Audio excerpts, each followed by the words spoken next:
Italy, folks, they make history with their first ever win over the Wallabies, 28 points to 27. It was a nail-biter. We're going to go through some key events and stats and whatnot, and you guys can let us know your thoughts on how this one went.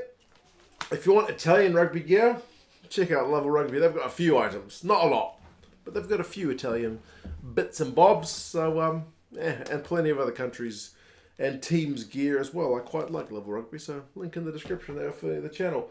Good week crowd. Where they say it was? Firenze, a different spot from normal.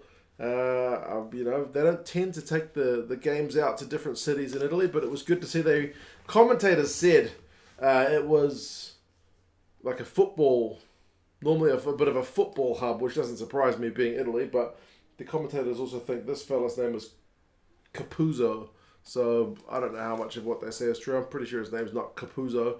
But anyway, no Garbisi in this one. Paolo Garbisi, that is. He was a late withdrawal, so Tommy Allen starting at 10. And the Aussies didn't start the game in the best of manners because they basically just dropped the kickoff, didn't they? Real fundamental basic errors for a Wallaby side which had brought in some new guys and some kind of less experienced guys. So, they didn't need to be going down 3-0 early when they mucked up a restart and then just initial start and then just conceded a penalty. So 3-0 to the Italians, nice wee settler. But then Aussies go down the other end pretty much from that restart. They get a penalty of their own. They don't opt for 3. They're going for the wee jugular. Go through some pick and goes, but eventually Italians go offside, straight in front. Aussies do opt for the 3. So 3 points apiece. Wee bit of a settler. Neither team will be that happy with the 3 points they conceded. Both teams need to do better off the kickoff. 9 minutes. The Italians do go through a bunch of phases. They get a penalty and Tommy Allen misses that one. And I forget how many points the Italians left off the boot. But it is not a small amount. The Aussies also did not have their best day. Despite the fact in the preview I talked them up as having the best goal kicking percentage of all the Tier 1 teams. Neither side kick. I think the Aussies were at like 60% and the Italians were at 50%. So, given the scoreline, this game genuinely could have gone both ways. And weirdly, by like 12 minutes, we'd had 7 penalties. Like, Brendan Pickerel was blowing his whistle a lot. I feel like the Australians especially, but both sides really needed to adapt to that a bit better. Like, if he's blowing the whistle that many times, you guys know you're not doing what you're supposed to be doing. It was, not ideal. Skelton, though, the big human, had some good maul defence going, which is part of the reason he's got to be in the team if you're going to play him. He needs to be able to shut down teams' mauls, so that was a kind of check mark for him. But then, on 15 minutes, his teammate Jake Gordon, with a bit of a soft yellow card, man. He shouldn't be doing this. Like, Ioane has a good run. He gets the ball to Tommy Allen, kicks the ball through.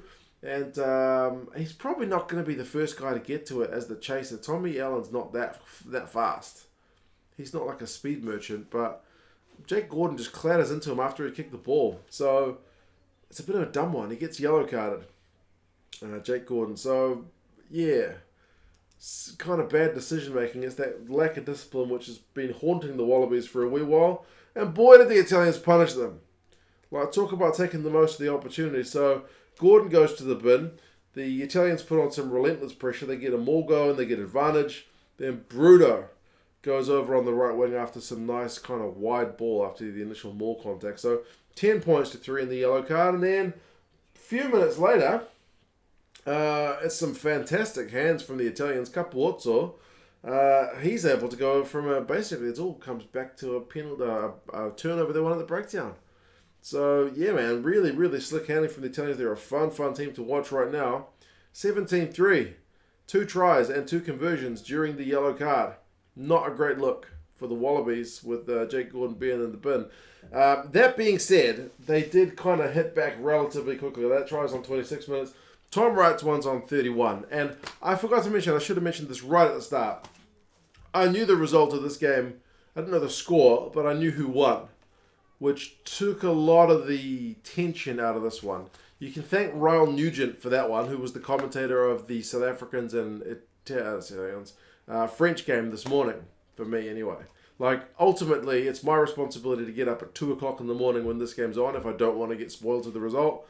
But I do dislike it when commentators drop the results. So, yeah, I figured if I put my brain into a mode where if I didn't know the result, what would I be thinking? I would be expecting a Wallabies comeback, and it kind of comes. So, Tom Wright, Lolosio with a really nice wide pass. It must go 20, 25 metres. It's massive. And Tom Wright gets their first try. So they have a quick TMO check to check the grounding, but it's all good. Misconversion. But he gets to take it again because was it Capuozzo that charged early? And he misses it a second time. And again, when you're looking at that scoreline, how brutal is that? He had 2 shots at the cherry. Left and then right. Not ideal, but still 17-8. And that's pretty much the score at half-time. The Aussies have conceded too many penalties. It's 8, but the Italians have still conceded 6, which is a fair bit for one half. The Aussies are slightly edging the run meters, but yeah, you feel like it can be better from both sides, really. Second half, the Aussies did come back out with that relentless pressure, which you expect. Again, if I didn't know the Australians were going to lose this one, I would have assumed they're going to make a comeback, because they always make a comeback against the Italians. So, and they did. I mean, they did. McWright gets the try. It's just relentless pressure, quick ball. And he's able to kind of do what he was doing in the Rugby Championship, just from close range, able to kind of have a weak snipe for a try. So 17-15. The Aussies are only 2 points behind. Any kick or try is going to get them in front. But Tommy Allen puts the Italians lead back out to a kind of 5.1 with a penalty. It was a second shot at it. He had a penalty, they missed it, and then Aussies gave away another penalty to give him a second bite at the cherry. So 20 points to 15. Weird moment where Pete Samu gets called off to go for an HIA, but he doesn't know what's going on. The commentator I'm listening to thinks it should be the fullback that's going for the HIA, but Samu doesn't want to go off for the HIA because he doesn't think he's been hit in the head. The match doctor or some dude is saying, give me 20 seconds. It's all at sea. It's a proper mess. The game slows down for too long for that kind of stuff. I know you need to get the health and safety stuff sorted as kind of priority number one, but that was a cluster. That was really just bizarre. Who knew what was going on? Even the crowd, who was very patient, started to boo when they were like, what's going on? Why aren't we playing rugby? 60 minutes, the Italians win a scrum penalty, up for a long 3, and they miss it. What is that, 3 penalties now? They've missed, so you're looking at least 9 points. But it doesn't matter because Capuozzo gets his second try on 65. God, that guy's fun to watch. Very exciting. He must be just thinking international rugby for the Italian team is golden. He's had a really good run. Like, so many players played for Italy for years and didn't get any wins. And there's a few young guys who've just kind of rocked up onto the scene and they keep getting wins, breaking records and whatnot. So Italian line-out moves, some big carries. Ioane involved in the build-up. And then it's his final pass to Capuozzo that sets it up. So, yeah, 25-15, missed conversion, but starting to look like the business for the Italians. I'm trying to think, what would I be thinking if I hadn't known the result? I still think I would have backed the Aussies to come back from 10 points down. Tom Robertson gives away another soft penalty for the Wallabies when he pushes Tommy Allen into Halafihi, which kind of causes Allen to go down for a wee bit. But the Aussies had won a penalty in the Italian 22, but it's reversed because of the push.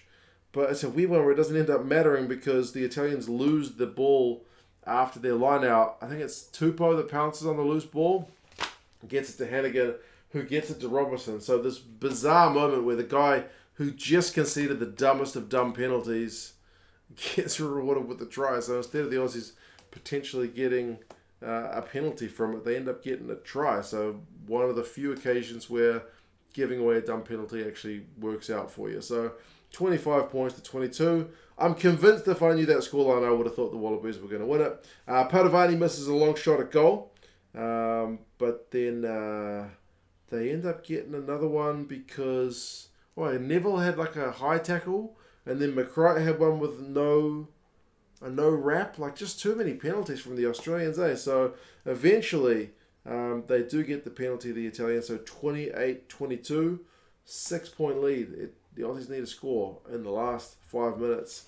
Can they do it? They go 10 plus phases. They get advantage.